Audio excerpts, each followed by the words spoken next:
everybody, and welcome back to the channel. It's your girl Lori, and this is episode 3 of 5 of the boundary series. And this is respecting other people's boundaries, right? Because very often, I know you see him on here again, right? He knows the schedule. Very often you get really caught up in yourself, right? Which again, all about you, that's great. I want you to be all about yourself because who else are you going to be all about? However, in order to have a healthy relationship, it's to respect other people's boundaries. And this deserves an entire episode because respecting other people's boundaries is usually something that's a secondary thought to you because you're more concerned about your own stuff, right? If it doesn't pertain to you, then why would it, makes sense. But I need you to be more aware of yourself respecting other people's boundaries because that's in a way, that's also you adhering to your own boundaries. Okay. So again, if someone says to you, I cannot come on a Saturday at 9 o'clock in the morning because I have yoga, okay? Good. Let it be what it is. I don't care that you want them to come any earlier. You can say, hey, do you have yoga this week? Sometimes maybe they don't. Maybe they're like, no, I don't have it. Okay, cool. You want to get together?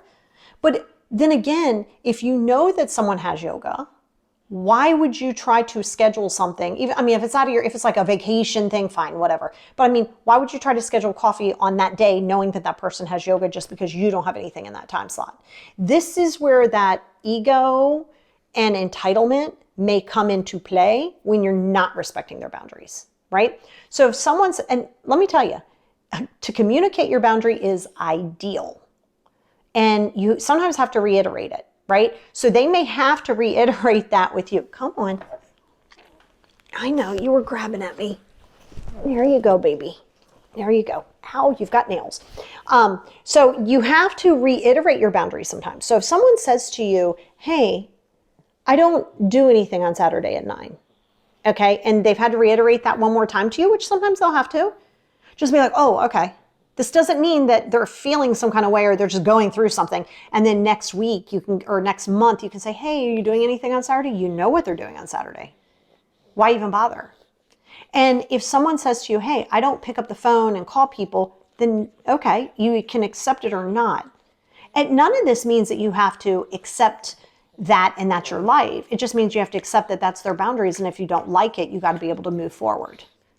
So if your mom or your dad or your partner, whomever, is doing something that you don't like, right? Not just their actions, but like they do said thing and you're like, I don't like that. Like they're always telling me no, or they're being like kind of rude. It's not rude, it's direct. So sometimes you mistake the directness as rudeness and that's on you. That's not on them. Well, God, they're rude. No, they're not. They told you no. If they tell you no, then it's no. No is a complete sentence. So the same way that I was saying to you in like, how would you establish, or, what does a boundary look like? You have to understand no one needs to owe you that because again, you're going to move the goalpost. They're going to say, no, I can't make it because I'm watching TV. Now you're up in your headspace. Well, can't you just like come over for a little bit? Like TV's not going anywhere. Okay. Why are you, whoa, stay in your lane. You don't have to like their actions, but stop trying to overstep it. And listen, you may unconsciously, subconsciously do that. I'm not saying that it's all manipulative and this is all you're doing. And I know you want to spend time with the person, but you have to understand where somebody's points are. Just because I'm affectionate and super touchy and handsy, if you tell me that you don't hug, okay, I'm not going to try to inflict that on you just because I'm huggy. I'm not going to do that. So if you walk around getting your feelings hurt because somebody said, oh, I don't give hugs, again, that's on you just because that's not your boundary. And this is a really good thing to start indicating, a good thing to take stock of. Like, look at the things that you're irritated with, whether it be globally, whether it be with family, work, whatever. Look at some of those things. Now you got to accept it. I didn't say you got to live with it. Well, it depends on where you are. Something globally happens and you can't move. You're going to live with it. It's going to be what it is. But in relationships, you don't have to maintain a relationship. There's not a rule that says that. And as mentioned before, you can be related. That doesn't make you family. You can have family that you're not related to. Okay? Let that sink in. So you have to understand that when those boundaries that somebody else has don't align with you, it doesn't matter. This is the harsh truth for you. It's not everybody else. It's you. In this case, it's you, right? You get so busy with trying to change a narrative or trying to alter yourself. That's not protecting your peace. altering yourself to fit in somebody else's box because you don't want to let them go is not just overstepping their boundary. It's for damn sure overstepping your own boundary. Okay. So if somebody says to you, I'm not peopling, and you feel like peopling, you're not going to people with that person. There's no need to even say, well, if you're not peopling, I mean, can I just swing by for a minute? No, you can't. What? No, I'm not peopling unless otherwise noted by the person who states I'm not peopling. But are you willing to say that? Right? Now, are you willing to say that comes into play on you establishing your own boundaries? But are you willing to accept, and it doesn't really matter if you're willing to or not, are you willing to accept when somebody says to you, no, I don't want to come over, and leave it at that? Now, if you said, no, I struggle with that, well, you're struggling with overstepping a boundary. Yeah, but you know what? Like if I feel like I would just need to know, I want to understand them better. No, you don't. You're trying to understand it so you can either try to change it, work around it, but then you're going to end up judging it. So you want to be careful with just because somebody has a boundary that you don't understand. So let's say you've loaned them, or maybe not them, let's say you've loaned their sibling $50 because you're okay with loaning money, your financial boundary. And then, you know, their brother, you know, you're like, oh man, can't your brother just give me that money back? Like, as the guy says, whomever you lent the money to says, hey, I know I said I was going to give it to you this Friday. It's going to be next Friday. And you think, damn, I really needed that money. Hey, can't your brother give that to me? And he goes, no, my brother doesn't even lend me money. Now, are you going to sit there in judgment and be like, well, why? You're his brother. I would. Remember, just because you would do something and your boundary is as such, doesn't mean everybody else has to, or that their boundary must align with yours. No. So you want to really check yourself at the door on this one, because you'll be able to tell when don't judge it. Don't beat yourself up. It is what it is. A lot of times it's completely unintentional. But awareness is good. So you want to look and say, if somebody tells me no, can I just leave it there? If someone says I'm not going to come to Christmas dinner, and I say just subconsciously, sometimes you might be like, oh, okay, why not? Like sometimes it just comes out, right?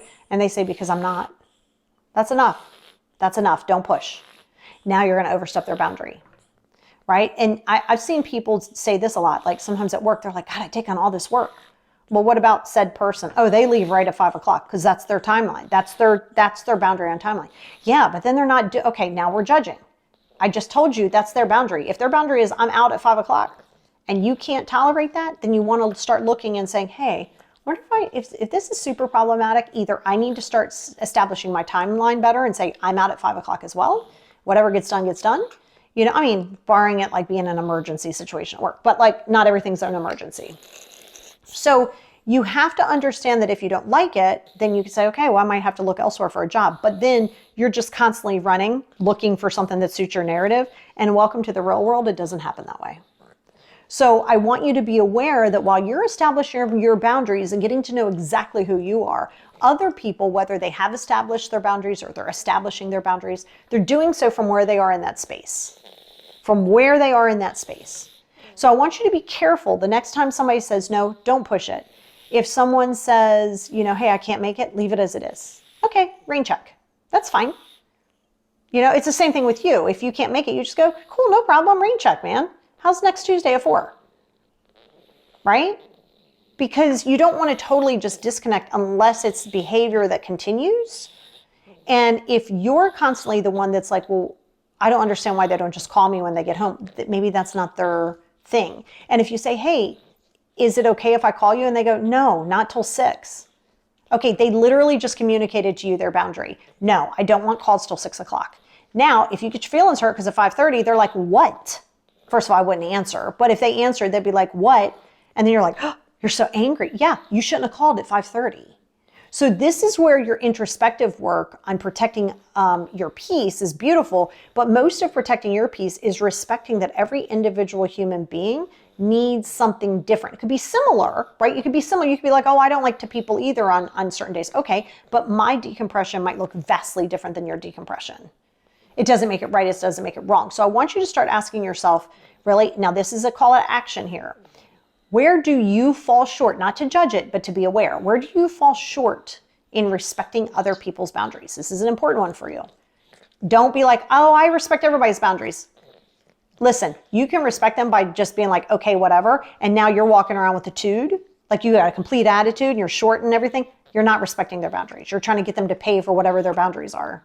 So it's a good call to action for you to really check yourself on and say, okay, where am I? Where do I have room for improvement? What do I need to accept? Because they don't need to give you their whys, right? So that's an important factor, because in order to really articulate your needs and your boundaries, you must first appreciate and respect someone else's. And again, if it's super problematic and you just can't get down with it, then you're going to have to cut those cords.